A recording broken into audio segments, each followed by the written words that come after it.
How you guys doing today? This is Jag Sale again. I've got a video for you today.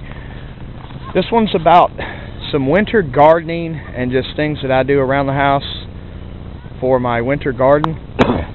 As you can see, I've already tilled up and planted a garden. It's about 30 by 30, somewhere around that area. And a lot of people have problems with irrigation, especially in the winter time, because you don't want to run your sprinklers. But if it gets dry like it is now, we haven't had rain in quite some time here. What I did was I linked my irrigation system over to my garden. And the only thing that you have to do in order to accomplish something like this is, if you can see, I'll try to zoom in, actually see it. Over there, the little red spot right in the middle, that is just a standard PVC ball valve. And what I've done is I've dug up my main sprinkler line that goes to my yard. And since I don't really use my irrigation system during the winter for my yard, because who cares what your yard looks like in the winter, you know, especially when you live out in the woods like I do. So what I've done here is I've dug it up and I've hooked a valve to it, and I basically just walk around, and I have adjustable sprinkler heads, so I just walk around and twist all of my sprinkler heads shut so that there's no water flow. And then I use PVC pipe and just male and female connectors and a little bit of Teflon thread, and I run this pipe all the way over to my garden. There's one of the little junction things for a sprinkler line, and but every 10 feet I have a male and female connector, and that way you can unscrew this entire system and wrap it up or stack it up and just put caps and plugs in it. And if you want to isolate it, you can always put a ball valve here. Here I've got what I've done here is put a male to male connector so I could hook my ball valve up, so I can actually take the valve out and just run it straight if I want to. And so what I've done is put my sprinkler heads on top, run my pipe. You can make it as big or as small as you want to, so depending on your garden size, everything's adjustable. It's just a little bit of glue, and you can just cut it and change it around any way you want to. So I just tilled this area up here next to the tires a few minutes ago, and we're going to be doing some planting. And this is a great system because instead of leaving your sprinkler on and, oh, I forgot about it, next thing you know, your water bill's outrageous, and you just wasted all that water for your garden, what you can do is you can just set your sprinkler timer inside your house for 5 minutes, 10 minutes, however many days a week. So you've basically programmed your entire sprinkler system for the winter time just to manage your garden. So you don't have to worry about wasting any water on your grass. And there's some squash.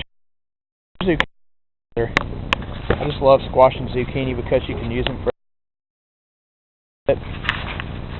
So, and the tires, a lot of people say, well, what can you do with a tire? Instead of taking a tire, because you never know what people do with them. Some people may wind up in a landfill, which is not a very good idea. So what I do is whenever I go have a tire changed out on my car, truck, or whatever, I tell them to put the old tire in the back. So it saves a disposal fee, which means I don't have to pay that extra money, so they can do something with the tire. I don't know what it is. It may be, maybe they'll recycle them, maybe they won't. Not everybody's a guaranteed saint when it comes to business. So what I do is take my tires home and I stack them up in the summer, and when the winter gets here, I'll just fill them up with dirt and plant my potatoes inside of them. And the good thing about planting potatoes inside of a tire, and a lot of people may already know this, is because of the black rubber, the tire absorbs a lot of heat. So in the winter time, when the sun comes out, the tire absorbs all the heat from the sun, and it maintains the heat so your potatoes don't get too cold, because if your potatoes get too cold, they're not going to want to grow. So these are my 3 areas that I'm going to try potatoes with this year. And if anybody's wondering why is there a stepladder in the garden, well, pole beans are a wonderful thing at my house. So I go find bamboo and cut it down, bring it home, stick it in the ground, grow my pole beans. And last year they were so high that I had to put me a stepladder out in the middle of the garden to get them, which is pretty good. And this is my best friend. This is my tiller. I love it. I bought this brand new. It's one of the only new things that I've ever bought, and it does a fantastic job. I think it's that's a Subaru motor. Garden 2 or 3 times a year on 1 tank of gas, and we're talking, you know, a couple of hours worth of running the tiller every time. So it's very gas efficient. And some of the things we're going to be planting today, I may plant this bell pepper, I don't know. It looks a little bit scraggly. I don't know. I don't think you're going to get a lot of juice out of that one. Yeah, it's a bit crusty. So, I went to the feed store and picked up some lettuce.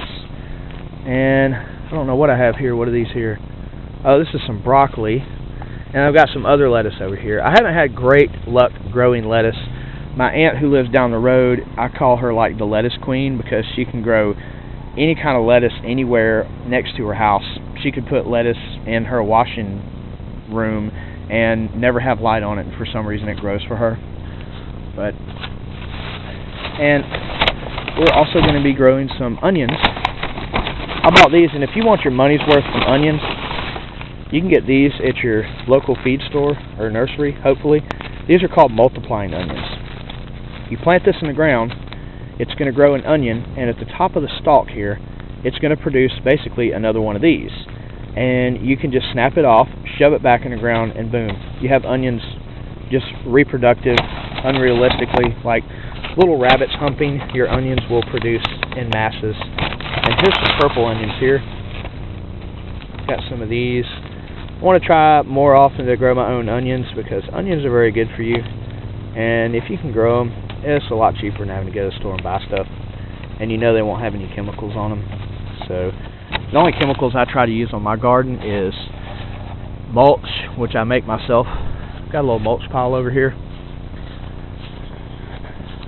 That's actually some of my firewood. I collect limbs and have a wood burning stove. So just wait for the leaves to fall off. Little mulch pile. It's got just all kind of stuff. There's some wood and tea bags, coffee grounds, food. It's basically a big compost, and just all kind of good stuff in there. You know, chicken crap, hay, oak leaves, grass clippings. Save everything you can. Just let it sit there and rot. Mix it up a little bit, and put it in with your garden. Okay, so we're back over here at the garden, and to attempt now is to, this is my planting stick. It's just it's like an old rake or something like that. The end of it fell off, so what I do with it is I'll just go around here and I'll stab a little hole in the ground and go up, and stab a little hole in the ground and go up, and that's basically my little one-row planter. If I can get the kids over here to help me, which I'm going to do now. So this is my winter garden and my sprinkler system. I just thought I would share it with you, and maybe this gives you guys a good idea. You can start planting your own food and, you know, sustaining something for yourself, and quit using all those nasty, filthy corporate vegetables that everybody just loves to buy from the supermarket. So anyway, this is Jag Sale, and I'll be back with another video. No telling what I'll be showing you next time, so tune in for the next one. Thank you.